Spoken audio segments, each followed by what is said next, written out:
Hai semuanya, kembali lagi di channel Rekap Film Takumi Ken.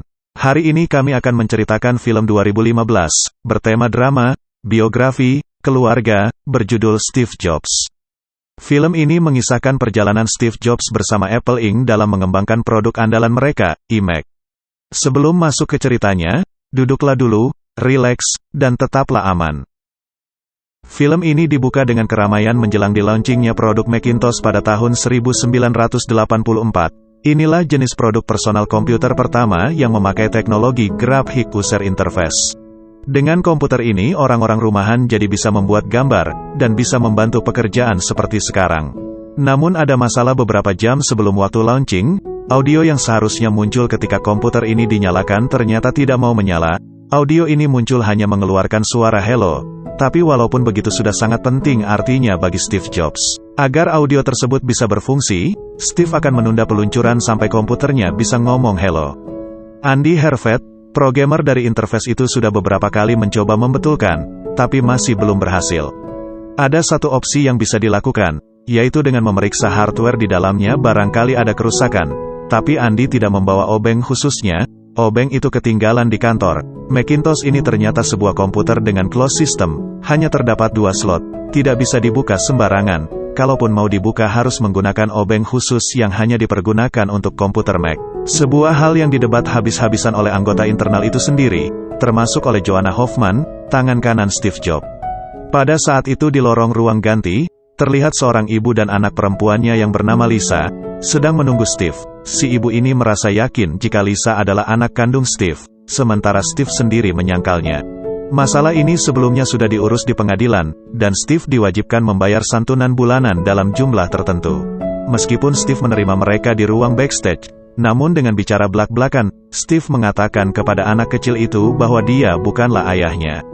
Akhirnya Joanna membawa Lisa keluar, sementara sang ibu masih tinggal untuk berbicara dengan Steve. Di sini si ibu yang bernama Christian ingin menuntut uang santunan yang lebih dari Steve, karena Steve sekarang sudah kaya raya. Namun mereka masih tinggal di rumah bobrok bahkan kesulitan untuk memperbaiki AC. Christian juga mengungkapkan bahwa dia sudah mendaftar untuk mendapatkan jatah bansos dari pemerintah, dan dia menanyakan perasaan Steve sebagai seorang miliuner. Bagaimana bisa melihat anaknya hidup dari jatah bansos? Andy saat itu muncul ke ruangan Steve, dia melaporkan progres terhadap demo audio. Hasilnya masih nihil.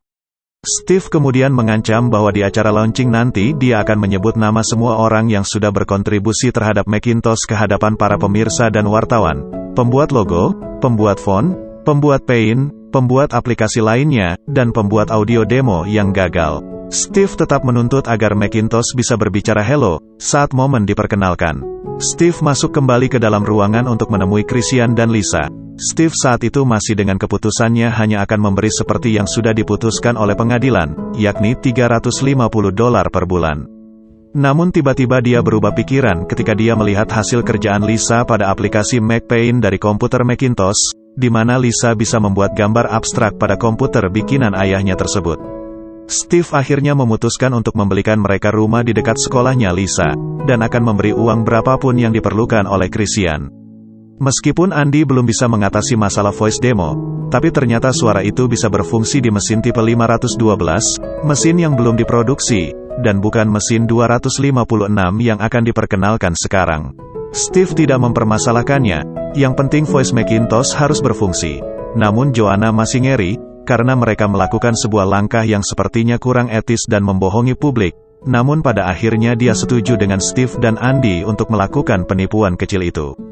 Macintosh pun untuk pertama kalinya diperkenalkan kepada dunia, namun meskipun secara teknologi diakui telah melakukan perubahan, tapi produknya tidak dapat menarik khalayak ramai. Alhasil komputer itu anjlok di pasaran, sehingga menimbulkan konflik tersendiri di dalam internal perusahaan, yang berujung dipecatnya Steve Jobs dari perusahaan yang telah dia dirikan. Pada tahun 1988, Steve Jobs melakukan sebuah gebrakan baru dengan perusahaan barunya. Dia akan merilis komputer superpower yang dipanggil sebagai Black Cube, dalam wadah perusahaan baru, Next. Disebut Black Cube karena bentuknya yang kotak dan berwarna hitam. Komputer ini dibuat untuk dapat bersaing dalam market pendidikan. Lisa saat itu sudah tumbuh besar dan memperlihatkan sifat yang sama seperti ayahnya. Teliti, dan selalu penasaran dengan segala sesuatu yang baru. Dia bahkan terlihat ingin selalu dekat dengan ayahnya. Steve Wozniak datang tak lama kemudian. Wozniak adalah rekan lama Steve. Bahkan dia dan Steve adalah orang yang dulu mendirikan Apple. Meskipun sekarang sudah tidak bersama dalam satu perusahaan, Wozniak saat itu ingin memperingatkan Steve bahwa Steve terancam akan gagal total dengan Black Cube-nya. Komputer super mahal tapi kemampuannya tidak sebanding dengan harganya, dan tidak lebih dari komputer pesaingnya. Dia mengingatkan Steve agar berhati-hati terhadap langkahnya. Namun jawaban Steve justru terlihat santai dan seolah-olah dia sudah tahu dan menyadari kesalahannya, dan dia telah menyiapkan solusi akan hal itu. Steve Jobs berjalan menuju backstage, lokasi tempat menjelang peluncuran Black Cube. Di sana sudah menunggu seorang reporter yang menanyakan, kenapa Next menjelang waktu launching masih belum bisa menunjukkan sampel komputernya kepada media. Steve memberi alibi bahwa komputernya belum selesai dan masih dalam pembuatan. Reporter pun kebingungan dengan jawaban Steve apa maksudnya belum selesai. Steve kemudian menjawab bahwa sebetulnya Black Cube yang sebentar lagi akan dirilis ini masih belum memiliki operating system atau OS-nya, karena belum selesai. Jadi nantinya pada saat launching, komputer Black Cube ini sistem komputer masih kosong. Namun mereka telah merancang sebuah sistem yang khusus dibuat untuk demonstrasi komputer saja, dan bukan menjadi operating systemnya. Sang reporter pun dibuat mikir dan menjadi kebingungan dengan jawaban tersebut. Kemudian datang rekan lamanya Andy. Meskipun dia sudah tidak berada dalam tim Steve Jobs, namun hubungan mereka masih dekat. Saat itu dia ingin menunjukkan sebuah artikel yang sebetulnya sebuah artikel cibiran yang berandai-andai, yang bertuliskan jika Steve Jobs menunda pembuatan operating system untuk Next hanya untuk menunggu Apple datang menjemputnya, dan membuatnya menjadi CEO kembali. Tidak seperti Joanna yang ingin membuang artikel itu, Steve justru ingin menyimpannya, yang membuat Joanna curiga. Karena mungkinkah itu semua alasan mengapa Steve menunda perambungan OS untuk Next? Karena dia menunggu Apple untuk datang dan melakukan penawaran. Steve menjawab kemungkinan itu benar. Dia telah memperhatikan Apple selama beberapa tahun ini dan menyadari bahwa Apple tidak mengeluarkan produk yang inovatif. Oleh karena itu jika Apple ingin membeli Black Cube maka mereka akan membeli perusahaan miliknya dengan sangat mahal, sehingga bisa membuatnya bisa menduduki posisi CEO Apple. Mengingat Apple sekarang sedang mengalami kemunduran. Beberapa waktu kemudian, Black Cube pun dirilis, dan seperti sudah diprediksi, komputer ini hancur-hancuran di pasaran. Namun akhirnya Apple datang dan membeli perusahaan Next. Apple sendiri saat itu sedang terjadi kemunduran dari segi inovasi, yang berakibat penurunan penjualan besar-besaran, bahkan mereka memecat 30% karyawannya, termasuk petinggi Apple yang dulu memecat Steve. Kini di tahun 1998, dengan bergabungnya Steve Jobs kembali di perusahaan Apple, mereka segera merilis produk terbaru yang sudah diantisipasi ke depannya oleh Apple, dan pastinya akan laku di pasaran. Produk tersebut adalah iMac, komputer generasi pertama buatan Apple. Produk ini sudah mendapatkan review dari berbagai kalangan, dan mereka merasa sangat terkesan dengan performa komputer ini. Demikian juga dengan saingannya yang turut memberikan komentar positif pada produk terbarunya Apple. Beberapa waktu kemudian, Lisa datang ke kantor Steve atas permintaannya. Mereka akhirnya bertemu setelah beberapa tahun berpisah karena suatu masalah.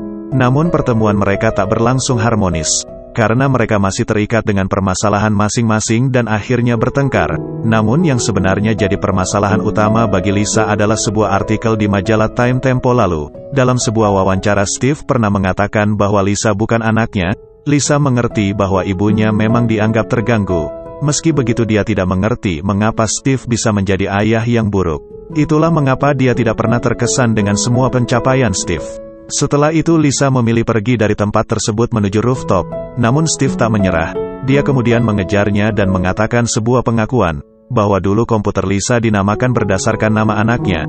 Dan kenapa dia tak mau mengakui bahwa Lisa anaknya, dia juga tak begitu mengerti.